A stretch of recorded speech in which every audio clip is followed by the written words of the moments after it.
বাংলাদেশের মানুষ লক্ষ লক্ষ মানুষ জীবন দিয়ে এনেছিল।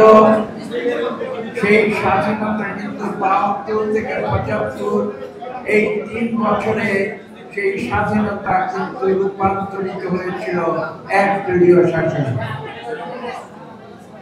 এবং তৎকালীন আওয়ামী লীগ যারা বাংলাদেশের গণতন্ত্রকে ধ্বংস করে সেখানে একদলীয় শাসন কায়েম করেছিল, সেই স্বৈরাচারী সরকার আপনারা দেখেছেন পরবর্তীতে পুনরায় ২০০৯ সাল থেকে ২০২৪ সাল পর্যন্ত এদেশে আবার নব্য বাকশাল কায়েম করেছে।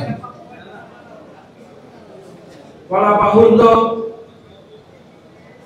১৯৭৫-এর সেই ৭ই নভেম্বরের গুরুত্বপূর্ণ মুহূর্তে বাংলাদেশের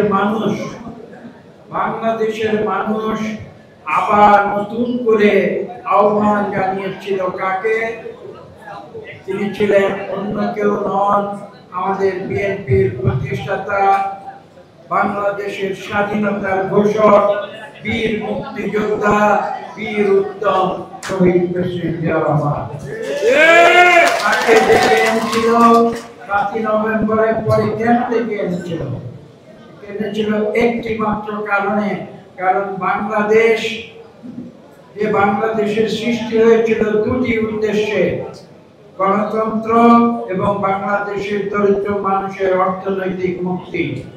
সেই দুই উদ্দেশ্যকে যখন স্বৈরাচারী আওয়ামী লীগ সরকার সেদিন প্রথমবারের মতো ধ্বংস করে এদেশে একদিকে তারা বাকশাল কায়েম করেছিল। বাকশাল অর্থ কি?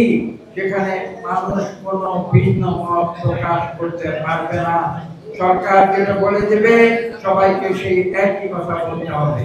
কাজে সেই পরিস্থিতিতে তারা গণতন্ত্রকে 11 মিনিটের ব্যবধানে সংসদের ভেতরে হত্যা করে সেই বাকশাল কায়েম করেছিল। এবং সেই বাকশাল থেকে মুক্তির জন্য সৃষ্টি হয়েছিল ঐতিহাসিক ৭ই নভেম্বর।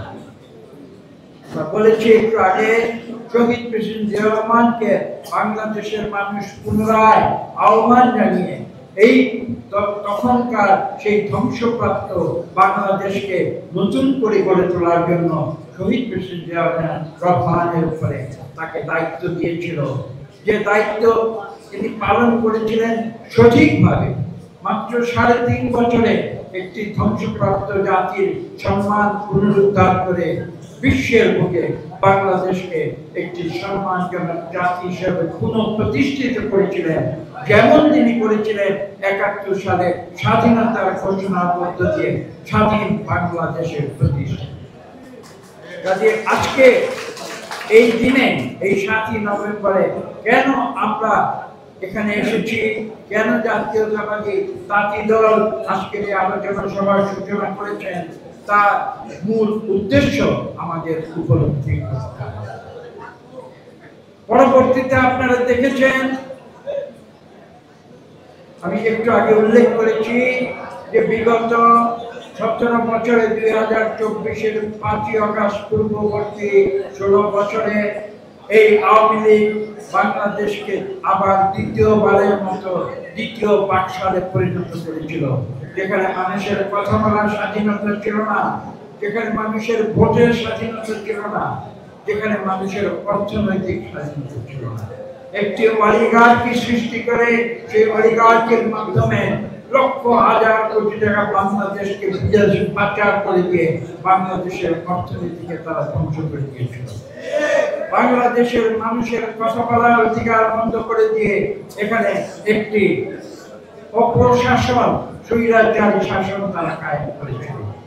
কাজে বুঝতে হবে যে ২০২৪ সালের ৫ই আগস্ট পুনরায় ছাত্র জনতা যে বিপ্লবের মাধ্যমে বাংলাদেশকে নতুন করে স্বাধীন করে এনেছিল, আমি বলবো যে নতুন করে আবার সৃষ্টি করেছিল বাংলাদেশ।